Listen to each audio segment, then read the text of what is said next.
발트해에서 강풍이 몰아치는 폭풍우가 치던 중 에스토니아의 대표 여객선의 승객들과 승무원들은 선박 앞쪽에서 큰 금속 충돌음을 들었습니다. 차갑고 폭풍우가 몰아치는 9월의 밤, MS 에스토니아호는 위험한 상황에 처해 있습니다. 침몰을 막기 위해 신속한 조치가 필요합니다. 하지만 재난을 막을 결정적인 순간을 놓치고 선박 안으로 물이 밀려들기 시작합니다. 배는 빠르게 더 많은 물로 가득 차고 급속도로 옆으로 기울며 수면 아래로 가라앉습니다. 승객들은 바깥 갑판으로 탈출하려고 서로 밀치며 혼란에 빠집니다. 살아남는 사람은 거의 없습니다. MS 에스토니아는 1980년에 핀란드 회사 라디리 압살리를 위해 마야 바프트가 서도 파펜부르크에서 건조한 크루즈 페리입니다. 1980년대와 90년대 초에는 여러 회사에 의해 핀란드와 스웨덴 사이의 페리 노선에 투입되었습니다. 1986년 승객이 선상에서 살해당하는 사건이 발생했습니다. 1987년에는 또 다른 살인 사건과 살인 미수 사건이 있었습니다. 1993년에는 노드스트롬과 툴린에게 매각되어 S라인의 탈린 스톡홀름 노선에서 운항하게 되었고, 이것이 마지막 항로가 되었습니다. MS 에스토니아는 당시 에스토니아에서 가장 큰 선박이었으며 2,000명의 승객을 수용할 수 있었습니다. 또한 화물과 최대 460대의 차량도 실을 수 있었습니다. 이 배는 11개의 갑판이 있었고 승객 시설은 1번, 4번, 5번, 6번 갑판에 위치해 있었습니다. 승무원은 7, 8번 갑판을 사용했고 2, 3번 갑판은 차량과 화물 공간이었습니다. 에스토니아호는 선수 부분을 통해 차량이 승하차할 수 있는 로론 로로프 페리였습니다. 선수 부분은 위로 열리는 바이저와 바이저가 닫힐 때 방수 밀폐로 내부에 위치하는 수납식 차량 경사로로 설계되었습니다. 1994년 9월 27일 19시 15분 MS 에스토니아호는 정기 운항을 위해 에스토니아 탈린을 출발해 스웨덴 스톡홀름으로 향합니다. 예정보다 약간 늦게 출발했지만 아무도 문제를 인지하지 못했습니다. 다음 날 아침 예정대로 스톡홀름에 도착할 것으로 예상되었습니다. 탑승 인원은 989명입니다. 이 중 803명은 주로 스웨덴인 승객이고 186명은 주로 에스토니아인 승무원입니다. 실제 인원은 이보다 더 많았을 수도 있습니다. 선박은 만재 상태였고 화물 배치가 고르지 않아 약간 우현 쪽으로 기울어져 있었습니다. 폭풍이 몰려오고 있고 날씨가 점점 나빠지고 있습니다. 결국에는 8급 폭풍으로 변할 이 상황에서 돌풍이 강하게 불고 파도가 높게 일고 있습니다. 비가 내리고 있고 춥습니다. 기온은 약 섭씨 10도 정도입니다. 이 시기 발트해에서는 이런 날씨가 꼭 드문 일은 아닙니다. 비록 이 날씨가 MS 에스토니아호에게는 문제가 될 것이지만 사람들은 날씨에 대해 걱정하지 않습니다. 이 지역에서 운항 예정이었던 모든 여객선들은 날씨에도 불구하고 출항했습니다. 처음에는 모든 것이 계획대로 진행됩니다. 지금은 자정입니다. 근처에 있던 페리 MS 마리엘라의 1등 항해사는 에스토니아호의 속도를 약 14.2노트로 추적합니다. 또 다른 근처 페리인 MS 실리아 유로파의 승무원들도 에스토니아호의 속도를 14노트에서 15노트 사이로 추정합니다. 일부 승객들은 이런 폭풍우 속에서 배가 너무 빠르게 운항하고 있다고 걱정합니다. 일부는 뱃멀미로 고생하고 있습니다. 또 다른 사람들은 배가 이런 상황을 견딜 수 있을지 걱정합니다. MS 에스토니아호는 그럼에도 불구하고 계속 항해합니다. 새벽 1시에도 여전히 날씨가 거칩니다. 풍속은 시속 34에서 56마일에 달합니다. 이는 보포트 풍력계로 7에서 8에 해당합니다. 파도 높이도 여전히 상당해서 파도가 4에서 6m까지 이릅니다. 1시 10분에 에스토니아호는 투르쿠 군도의 외곽에 있습니다. 일부 승객들은 선네바와 레스토랑에 있거나 디스코장에 있습니다. 다른 승객들은 피곤하거나 멀미가 나서 객실로 돌아갔습니다. 첫 번째, 이상 신호는 선박의 선수에서 불안한 금속성 소리와 함께 큰 쾅 하는 소리가 들릴 때입니다. 그 소리는 거센 파도가 선수 바이저를 강파해서 난 것으로 추정되지만 선박이 손상되었는지는 확실하지 않습니다. 이 시점에서 조타실에 있던 선장 아르보 안데르손은 아직 재난을 막을 시간이 있습니다. 그가 선박의 속도를 줄이라고 명령하면 물이 앞쪽으로 밀려 들어오지 않을 것입니다. 그가 선박의 바이저와 램프를 점검하라고 명령하면 심각한 손상을 발견할 수 있을 것입니다. 하지만 실제로 바이저와 램프에 대해 이루어진 유일한 점검은 램프가 열리거나 닫힐 때 표시등이 켜지는지만 확인하는 것이었습니다. 점검에서는 아무런 이상이 발견되지 않았고 승무원들은 모든 것이 괜찮다고 생각합니다. 선박은 시속 14-10노트 이상의 속도를 유지합니다. 그 후 10분 동안 선박의 승객들과 승무원들은 선수 쪽에서 더 많은 소음을 듣게 됩니다. 폭풍으로 인한 파도에 의해 선박의 바이저 잠금 장치가 고장났습니다. 바이저는 선체에서 분리되어 그 뒤에 있는 램프를 열리게 만들었습니다. 바이저와 램프는 조타실에서 열린 상태나 잠금 해제 경고가 울리지 않는 지점에서 뜯겨나갑니다. 이 문제는 표시등에 감지되지 않습니다. 첫 번째, 금속성 충격음은 아마도 바이저 하단 잠금 장치가 고장나는 소리일 가능성이 높습니다. 이후의 소음들은 선박이 거친 바다를 항해할 때 바이저가 선체에 부딪히며 열렸다 닫혔다 하면서 나는 소리입니다. 선박은 선수 쪽에서 유입되는 물에 위험하게 노출되어 있지만 아무런 조치도 취해지지 않았습니다. 설상가상으로 상황이 전개되는 동안 승무원들은 계속해서 아무것도 모른 채 있습니다. 조타실 승무원들은 자신들의 위치에서 바이저를 볼 수 없습니다. 내부 램프를 비디오로 감시하고 있지만 조타실에 있는 모니터는 승무원들이 위치한 조타대에서는 보이지 않습니다. 상황이 점점 악화되어 가는 동안 승무원들은 볼 수 없습니다. 1시 15분에 바이저의 다른 잠금 장치들도 고장나면서 바이저가 선박에서 완전히 분리됩니다. 바이저가 뜯겨나가면서 그 뒤에 있던 적재 램프도 함께 찢어집니다. 물이 선박 안으로 밀려 들어오고 선박은 즉시 우연으로 15도 심하게 기울어집니다. 에스토니아호가 침몰하기 시작합니다. 바이저와 램프가 바다 쪽으로 열리면서 물이 에스토니아호의 차량 갑판으로 쏟아져 들어옵니다.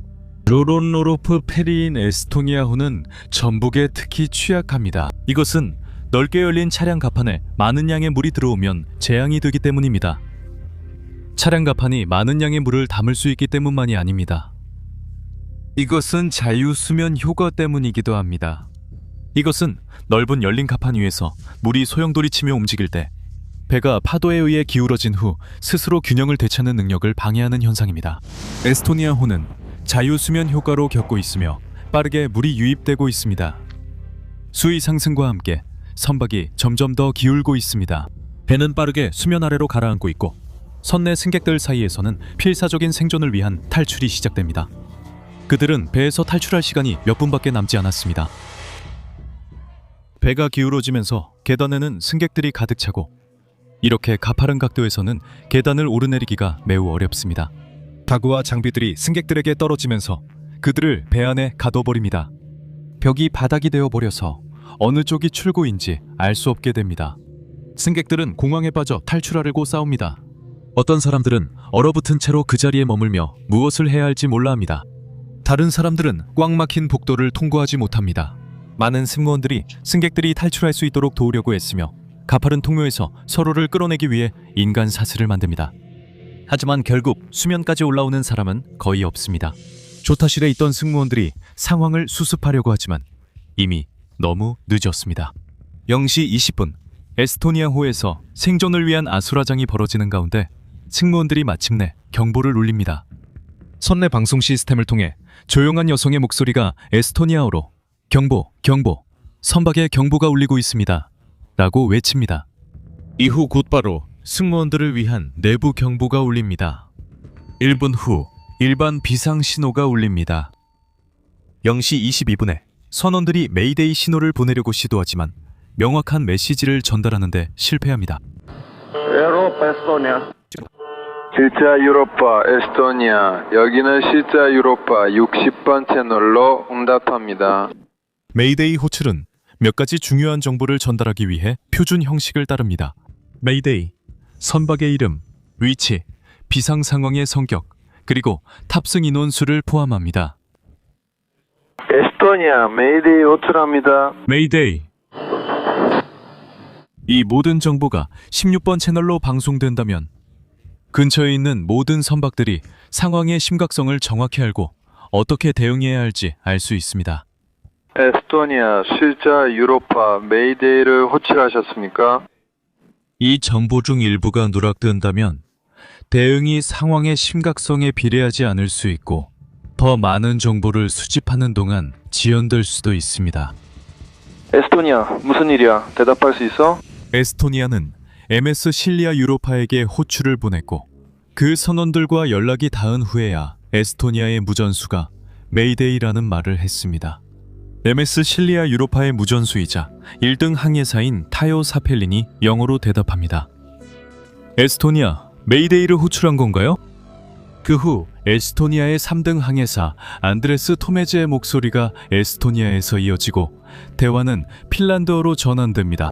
3등 항해사 토메즈는 선박이 20도에서 30도까지 기울어졌다고 말하지만 전력을 잃어서 즉시 위치를 알려줄 수 없다고 합니다. 이로 인해 구조가 지연되고 탑승한 989명의 사람들에게는 매분이 소중합니다. 표준 항해 시스템이 작동하지 않고 있습니다. 유일하게 작동하는 것은 정전 상황에서도 선박의 위치를 표시해주는 GPS뿐입니다. 하지만 그 GPS는 선교의 우연 쪽에 있어서 배가 심하게 기울어 접근하기가 어렵습니다. 몇 분 후 에스토니아호에 있던 토메즈가 실리아 유로파호의 사펠란 1등 항해사에게 위치를 전달하는 데 성공합니다. 다시 선교의 전원이 들어오거나 아니면 선교에 있던 누군가, 아마도 토메즈가 GPS가 있는 곳까지 내려가는 데 성공한 것 같습니다. 에스토니아호는 마침내 무전으로 자신의 위치를 MS 실리아 유로파호에 알리지만 여전히 긴급방송에서 중요한 정보가 누락되어 있습니다. 그들은 위치를 알렸고 배가 20, 30도 기울었다고 했습니다. 이 지역에 있는 선박들은 그게 심각한 상황이라는 걸 알겠지만 토메즈는 상황이 얼마나 나쁜지, 승선 인원이 989명이라는 것과 배가 빠르게 침몰하고 있다는 사실을 아직 전달하지 않았습니다. 토메즈가 충격에 빠졌을 거라고 상상할 수 있습니다. 그는 침몰하는 배에서 도망치고 싶은 본능과 싸우고 있겠지만 자신의 위치를 지키고 있습니다. 갑판 아래에서는 상황이 점점 더 악화되고 있습니다. 배 안으로 물이 차오르고 있습니다. 배가 기울기 시작하자 승객 선실의 창문과 6번 데크의 거대한 창문을 통해 바닷물이 쏟아져 들어옵니다. 배가 더 오른쪽으로 기울면서 천장 패널, 계단, 그리고 복도를 따라 물이 아래로 흘러내립니다. 아직 물에 잠기지 않은 갑판 위로 파도가 몰아칩니다. 아래쪽 갑판으로 물이 급하게 밀려듭니다. 승객들은 기울어진 복도와 계단을 통해 몰아치는 급류와 싸우며 바깥 갑판으로 나가려고 했습니다. 그들은 물살과 복잡하게 몰려든 사람들 속에서 좁은 복도를 힘겹게 빠져나가려 했습니다. 배 곳곳에 사람들이 갇혀 있습니다. 더 많은 창문이 무거운 좌석으로 깨집니다. 1시 30분이 되자 배는 60도까지 기울어졌습니다. 수백 명의 승객들이 수면 아래에 갇혀 있습니다. 1시 30분 직후 에스토니아호는 핀란드어로 마지막 무선 메시지를 보냅니다. 정말 심각하다. 지금 상황이 정말 안 좋아 보인다고 말합니다. 1시 50분 에스토니아호는 여전히 혼자이고 90도까지 기울어져 있습니다. 그 후 선체가 수면 아래로 미끄러지듯 가라앉으면서 주변 선박들의 레이더 화면에서 사라집니다. 핀란드 해안의 우토섬에서 약 22헬이 떨어진 국제 해역에서 침몰하여 수심 80m의 해저에 가라앉게 됩니다. 한편 구조대는 아직 도착하지 않았고 생존자들은 발트해의 차가운 바다 위를 표류하고 있습니다. 탈출에 성공한 사람들 중 3분의 1은 구조대가 도착하기도 전에 저체온증으로 목숨을 잃습니다. 생존자들은 구명보트 안에서 죽은 이들의 시신에 매달리며 그들이 남긴 잠깐의 온기에 필사적으로 의지합니다. 수색 및 구조 작전은 투르크 해상구조조정센터에서 조율하고 있습니다. 발트해는 세계에서 가장 분주한 해상 운송 지역 중 하나로 언제든지 2,000척의 선박이 이 바다에 있습니다. 구조 계획은 인근 페리와 보트가 도움을 제공하는 데 의존하고 있습니다. 헬리콥터도 생존자 수색을 돕기 위해 파견될 수 있습니다. 이 방식은 이날 이전까지 발트해에서 발생한 비교적 적은 수의 침몰 사고에 대해 효과적으로 작동해 왔습니다. 이전 침몰 사고에서 승객 수가 적었던 것이 도움이 되었을 수도 있지만 에스토니아호는 989명의 승객을 태운 채 빠르게 침몰합니다. 설상가상으로 MS 마리엘라호는 투르크 구조조정센터에 팬 신호를 보고합니다. 메이데이 호출이 즉각적인 조치가 필요한 생명을 위협하는 긴급 상황을 의미하는 반면 팬 신호는 상황의 심각성을 반영하지 않습니다. 이 신호는 선박이 도움이 필요하고 상황이 긴급하지만 생명에 즉각적인 위협이 없는 경우에 사용됩니다. 에스토니아호가 침몰하는 동안에도 투르크 구조조정센터는 여전히 에스토니아호의 메이데이 호출을 인지하지 못하고 있습니다. 이는 에스토니아호가 첫 메이데이 호출에서 상황을 제대로 전달하지 못했기 때문일 가능성이 큽니다. 만약 그들이 989명이 탑승한 채 침몰 중이라는 사실과 위치를 명확하게 메이데이 호출로 전달했다면 그 지역에 있던 선박들은 즉시 상황의 심각성과 규모를 이해했을 것입니다. 0시 12분에 마리엘라호가 사고 현장에 도착한 5척의 페리 중 첫 번째가 됩니다. 그들은 상황을 평가하고 0시 30분에 마침내 전면적인 비상사태가 선포됩니다. 하지만 마리엘라호는 사고 중심부에 가까이 갈 수 없습니다. 어두워서 그들은 바다를 잘 볼 수 없습니다. 그들이 사고 중심부로 진입하면 프로펠러에 생존자가 다칠 위험이 있습니다. 3시 5분에 마리엘라호는 열린 구명뗏목을 바다에 내립니다. 에스토니아호의 구명뗏목에 있던 13명이 마리엘라호로 무사히 옮겨집니다. 이 사람들은 다른 뗏목들의 위치를 마리엘라호 승무원에게 알리고 승무원들은 그 정보를 헬리콥터 승무원들과 다른 구조선들에게 전달합니다. 핀란드 국경수비대의 2대의 헬리콥터 슈퍼푸마와 아우구스타벨이 바다에 있는 승객들을 구조하기 시작합니다. 구조 작업 중에 이 헬리콥터들은 구조에 참여한 페리의 갑판에 착륙해야만 했습니다. 슈퍼푸마의 조종사는 페리 위에 착륙하는 것이 어렵고 위험하다고 보고합니다. 그럼에도 불구하고 그의 헬리콥터는 바다에서 44명을 구조합니다. MS 이사벨라는 선박의 구조 슬라이드를 이용해 16명을 구합니다. 구조작전 동안 총 137명의 생명이 구해집니다. 난파선에서 수습된 시신은 94구에 불과합니다. 총 852명의 생명이 희생되었습니다. 승객 명단에 따르면 확인되지 않은 승객이 69명 더 있었던 것으로 보입니다. 그래서 그날 밤 희생자는 더 많았을 수도 있습니다. 이것은 제2차 세계대전 후 유럽 최악의 해상 참사입니다. MS 에스토니아 침몰 사고는 이후 여객선 안전에 큰 영향을 미쳤습니다. 1912년 RMS 타이타닉호와 마찬가지로 여객선의 일반 안전 규정과 구명보트 규정에 변화가 있었습니다. 감시 근무 기준이 개정되었습니다. 모든 EPIRB, 즉 비상위치 표시 무선 표지는 이제 자동으로 작동해야 합니다. 에스토니아호에서는 수동으로 작동시켜야 했지만 그렇게 되지 않았습니다. 자동으로 작동되었다면 선박이 조난 상태임이 즉시 분명해졌을 것이고 위치도 명확하게 파악됐을 것입니다. 거친 바다에서 기울어진 선박으로부터 인명을 구조하기 위한 새로운 구명뗏목 규정도 도입되었습니다. 대부분의 사고와 마찬가지로 일련의 사건들은 즉시 인지되지 않은 중대한 사고로부터 시작되었습니다. 첫 번째, 바이저 잠금 장치가 풀렸을 때 승무원들은 표시등만 확인했습니다. 선박의 안전 상태를 직접 점검하지는 않았습니다. 그들은 그 시점에 거친 파도로 향해 선수로 운항하는 것을 멈출 수 있었습니다. 만약 그들이 후진해서 선미로 거친 파도를 맞으며 운항했다면 물이 갑판으로 들어오지 않았을 것이고 선박은 안정적으로 남아 있었을 것입니다. 그 기회를 놓친 후 사고의 심각성과 위치가 메이데이 호출에서 명확하게 전달되지 않았습니다. 이후 근처 다른 선박에서 펜 호출이 전해져 오히려 사고를 과소평가하게 했습니다. 메이데이 호출에서 우리가 들었던 MS 에스토니아의 3등 항해사 안드레스 타메주는 침몰하는 배와 함께 가라앉았습니다. 유럽 최대의 여객선 참사로 852명의 목숨이 희생되었음에도 불구하고 이는 도냐파즈에서 잃은 생명수에는 미치지 못합니다. 그 이야기에 대한 링크를 여기 남겨두겠습니다.